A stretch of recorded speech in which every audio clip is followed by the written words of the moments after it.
What's up, gentlemen? This is Rising Phoenix Podcast about how to rise up after your divorce. I'm your host, divorce coach, Michael Rhodes. Let's get into it.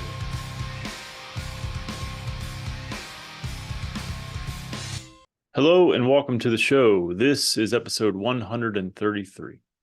This is going to be another solo episode. I'm going to cover a few different things. First, let me start off by saying my apologies for not getting one out last week. I've been fairly consistent with putting one out a week, but my work, travel, and home life kind of caught up with me. I was going to put out one that I had recorded already, but it's an interview one, and I do like the sort of pace or pattern that I've been keeping. So I wanted to wait until I was able to do a solo one. So here I am. I'm not really sure exactly what I'm going to call this one or what sort of the main focus is. I think perhaps it's letting go or moving forward or staying stuck, some of that nature. I've just been thinking a lot about, I've been doing this for about 4 years now, and I see some patterns that repeat over and over, or I see some guys that get stuck and have a hard time moving on and moving forward. And I see those posts pretty frequently, and those bother me more. I shouldn't say more than anything, because I think it's the negative I hate all women ones that bother me the most. But they really bother me because I feel like it's an unnecessary punishment in a way. Maybe I don't know. I'll get to my thoughts on it, but it's it breaks my heart too. Guys that I've seen go through this journey and and turn out pretty well, and guys that I've seen who are just sort of stuck. And maybe it's because they were in a certain headspace in a particular moment and they felt like they were stuck, or they felt like they haven't made any progress. But I don't know. But either way, it's frustrating, but not in a like I'm upset with them. Just frustrating in that I really want to see them take steps forward. I really want to see them progress and move on in their lives. And I'm going to talk about that. So one of the things I think that sort of keeps us stuck is that we get comfortable. And that can be in anger. We can get very comfortable in our anger. We can get very comfortable in our sadness. We can get very comfortable in the ups and downs even. A lot of times I think comfort is what drives us more than desire. I think if we really had the desire to get better, we would seek out the uncomfortable. And I'm not saying like that if you are not getting better, or if you feel like you're stuck, that you don't desire it. I just think maybe perhaps you desire the comfort of the status quo. And I'll get to a little bit more about some of that. But I think my advice to you is, if you feel like you're stuck, lean into the uncomfortable. Or I actually think it's better to look at it as lean away from the comfortable. So if you're angry frequently, that you're very comfortable, and you're very comfortable there. And I could say to you, lean into the uncomfortable, but I would say it might hit home more if I say lean out of the comfortable. So if you're very angry, try to find out why you're angry. Try to get beneath that anger. Try to get to your sadness and your pain. If you're lonely, lean into going out and seeking out friends and groups and hobbies and things of that nature. So I would say lean away from the comfortable. If it's comfortable for you, more comfortable for you to sit at home, then lean away from that and go out and seek out people and push yourself to do things, because it's the only way you're going to make any kind of a change. And I think a lot of times we really do get stuck in that comfort of whatever we've leaned on for our entire lives. A lot of us, I think, get stuck in the comfort because it's safer. It's easier. If you're an angry person, it means you probably haven't really dealt with pain throughout your whole entire life. And so it's easier for you to remain angry. It's more comfortable. It's more natural. And so I encourage you to lean away from that to if you want to heal, if you want to grow. If you don't, then I mean, I can't imagine that if you're listening to this podcast or watching this podcast that you're not trying to get better. I can't imagine that. It doesn't make any sense to me. Why the fuck would you? I mean, I'm not I'm not covering current events or talking about music or what is some kind of the shit that Joe Rogan talks about or covers. I don't do that, right? This is all about divorce, and mental health and fitness and things of that nature. But essentially, it's all about divorce. So I got to think if you're listening to this, you really are looking for a way to get better, to get through it. So, but I want to talk about, I want to sort of transition a little bit into talking about sort of regrets and patterns. So if you're comfortable, um, being sad, let's say, and beating yourself up. That's comfortable for you. You don't want to move forward. I shouldn't say you don't want to move forward. It's harder for you to move forward because you're comfortable in sort of beating yourself up. This pattern of calling yourself out. And I think it's okay to have regrets. It's okay to wish you would have done things differently. I wish I would have had the skills that I had today. I wish I would have been a better husband at times. I wish I would have been a better communicator, but I don't think that makes me a bad person. This just means I had bad habits. And if you feel like your comfort is a pattern of I was 100% at fault or a majority at fault or whatever, then you're probably going to never move forward because you're stuck in that comfortable pattern of blaming yourself. And this, again, if you're not in therapy, for God's sakes, get into therapy. This all goes back to your childhood. So these patterns, whatever it is. So if you're an angry person, it's probably because that was the only thing you were allowed to express as a child in your family. If you were sort of an introverted person, I mean, there's a whole probably host of reasons, but it could have been because you were ignored or whatever. And these patterns we can get stuck in and locked in. Regrets are okay. They're healthy. They allow us to figure out what can we do better going forward, because none of us are perfect. We absolutely had a hand in our divorces and the demise of our marriages. 100%. 100% is 50%. 100% that you were 50% at fault. But there's power in that 50%. So if you can get out of these patterns and look more at the mistakes as singular, then you can take actions to correct those things. If you think you're just a bad person or whatever, or shitty or irresponsible or whatever, right? You're going to stay stuck because that's comfortable. If you're telling yourself that at 30, 40 years old, 50, whatever, even in your 20s, like that doesn't happen overnight. That comes from a pattern of being talked to and then talking to yourself in similar manners. But if you can see these moments of mistakes as simply not having the right skills or just not having experience maybe in how to deal with certain things or how to be in a healthy relationship, this can allow you to then say, okay, well, what are those regrets? What are those mistakes? And what can I do to correct them? This puts you in the driver's seat. And one of the other things, and maybe the last thing that I kind of want to talk about on in this particular episode is, I know this is true for me. I think this is true for a lot of us. When you see people that are a couple of things, either they've made a lot of strides and they're better, quote unquote, whatever that means to them, they're better clearly. Or if you see someone moved on into a new relationship, or if you hear people say it gets better, or anything around there being a positive around this, it can be and feel very, very invalidating. Like, okay, so I was in a lot of pain. This was very hurtful. Maybe I'm still in some pain, but you're telling me it's going to be okay.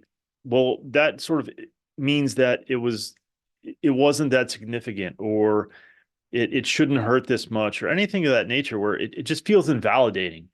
Like, people say, it gets better, or, the kids are going to be okay. They're resilient. Oh, I used to fucking hate when people would say that shit. Kids are resilient. Yeah, well, how about we just not put them through shit? How about that? That seems like a better move forward than testing their resiliency, right? And so those types of views and those types of things are they can feel very invalidating.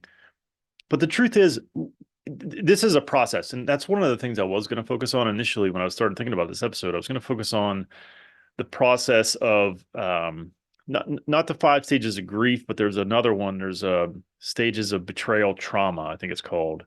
It's seven of them, and it covers various things. If you're in the Discord server, you'll see there's channels set up for each of the seven things that you go through, and it's a process, and you have to go through that process.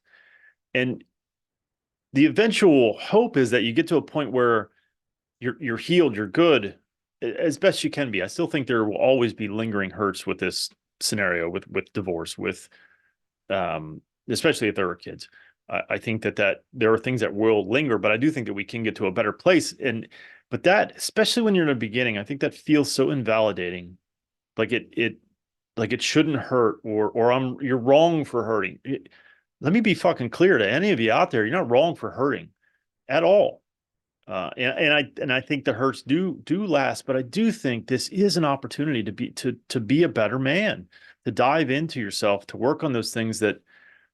And listen, you have to take the things that were said about you at the end of the relationship, whatever her list of reasons were. You have to take that with a bit of a grain of salt because they're biased in their view, right? We've covered this before, episode, I think it's 90, where I talk about, you know, how could she do this? Is because her story has changed, and she has to make sure that you're the villain in the story, and so much so that she's leaving you. That's it's fuel to leave.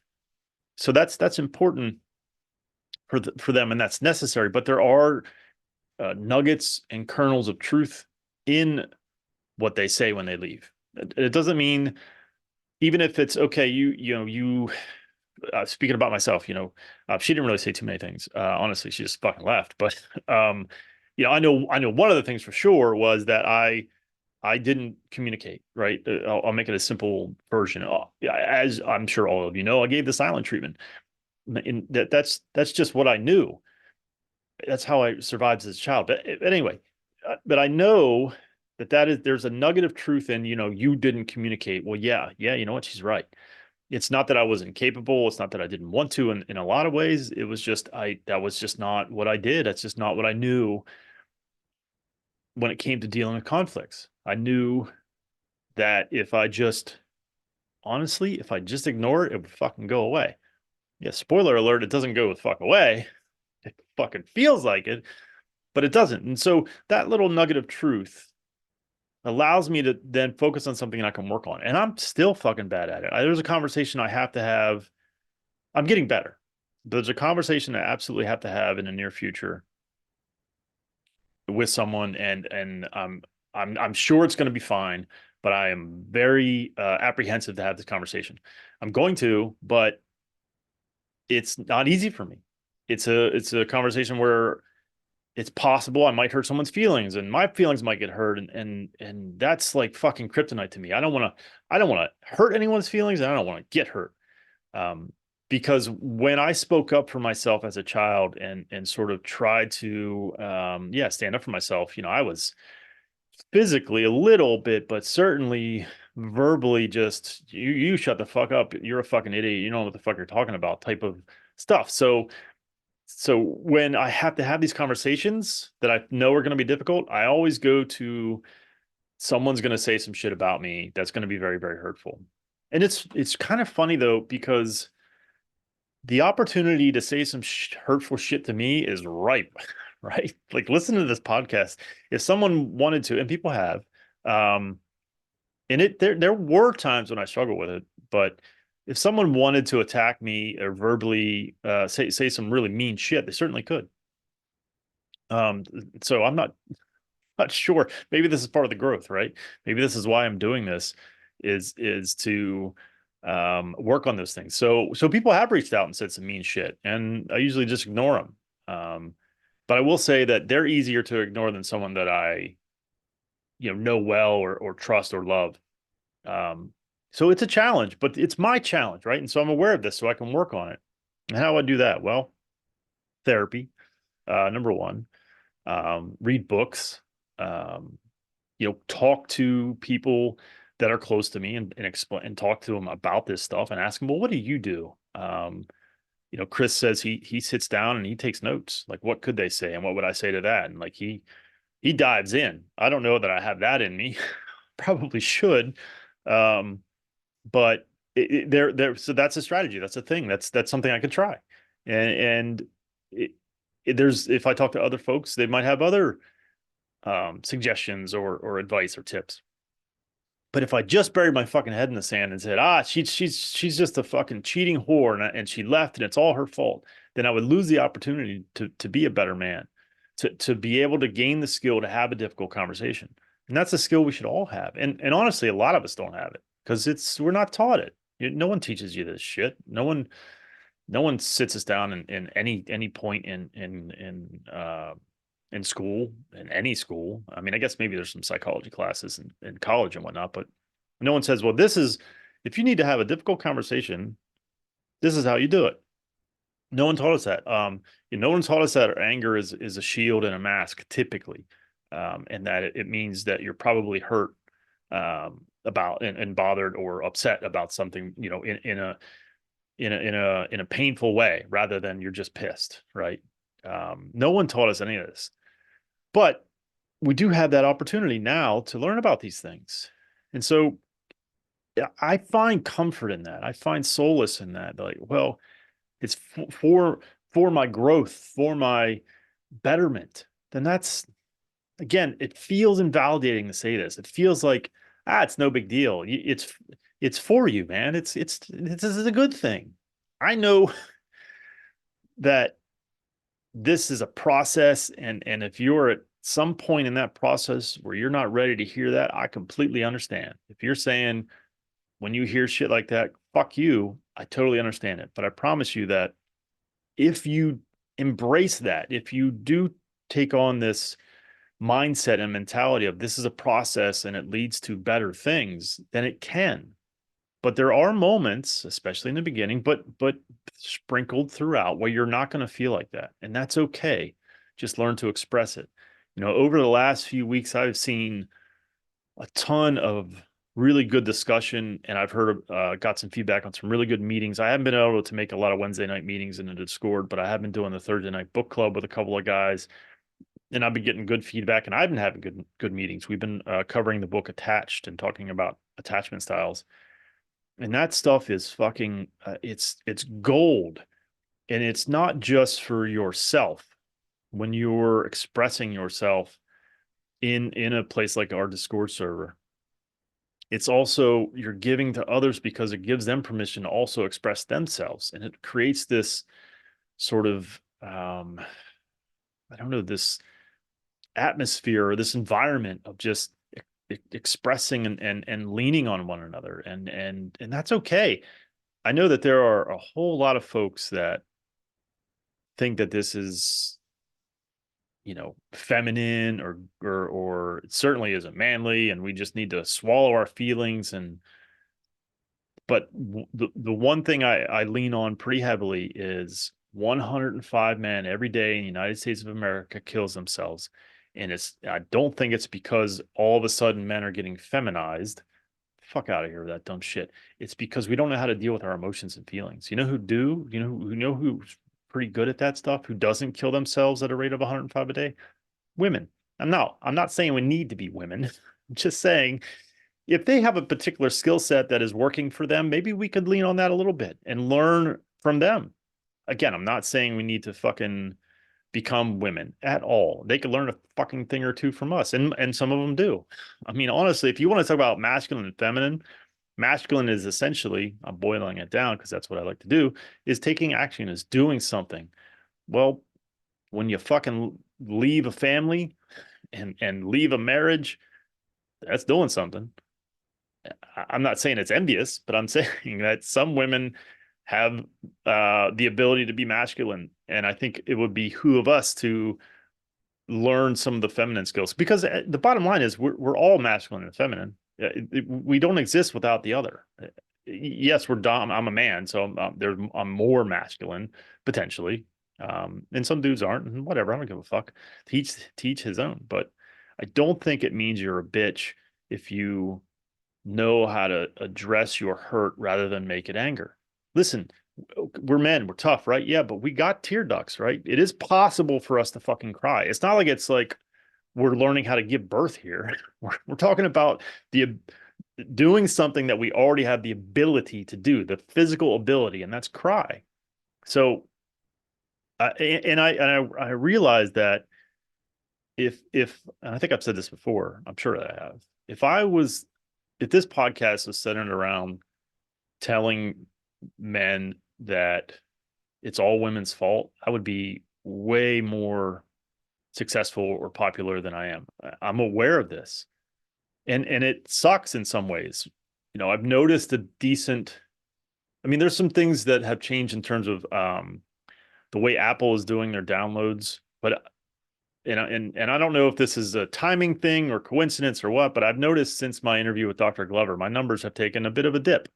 And I don't know if that's because of that interview, potentially, or just the Apple. So what Apple has done is when someone, and I may have this wrong, but from my understanding is in the past, when someone found my podcast and followed it, immediately all the episodes would download and show as downloads. So, and that's at this point is a lot of episodes. It's 130, about to be 133, these motherfuckers.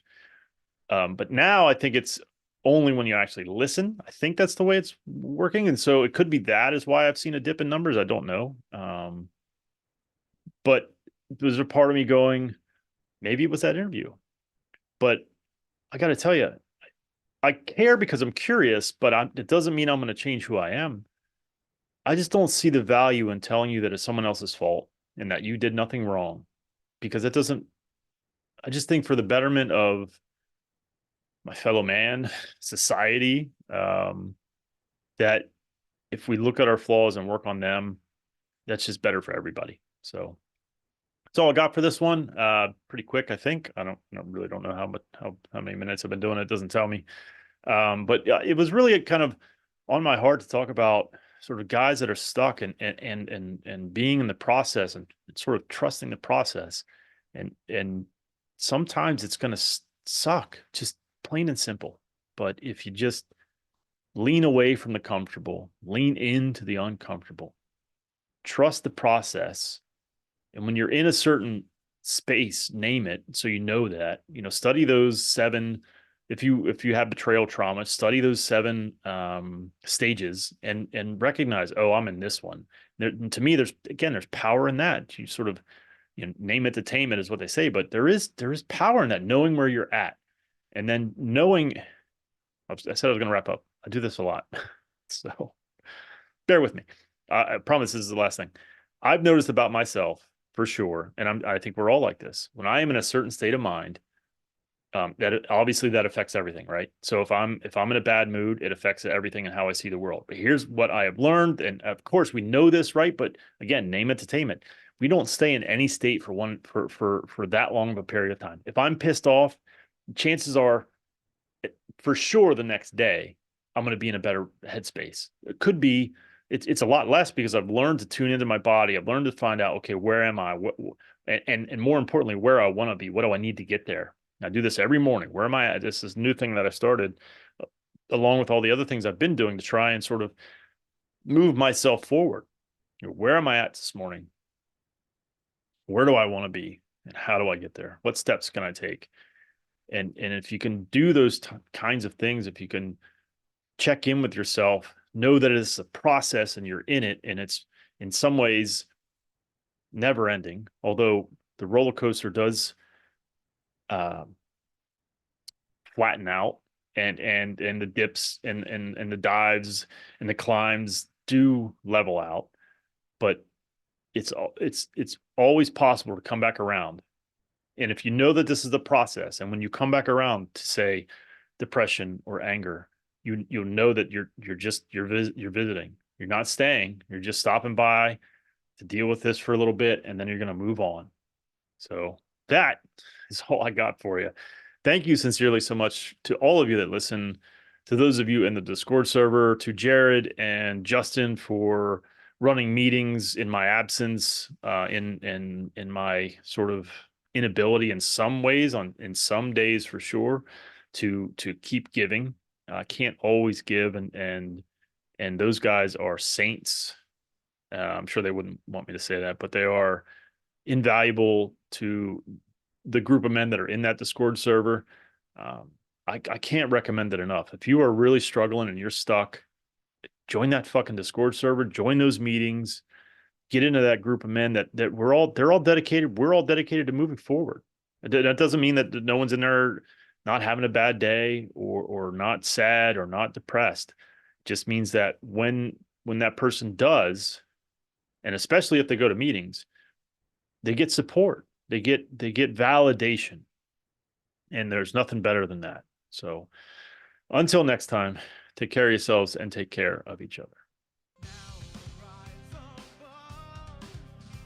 Thank you so much for watching and or listening. Since my separation in July of 2019, I have done an incredible amount of work on myself. I've had many different therapists, life coaches, and went through different programs.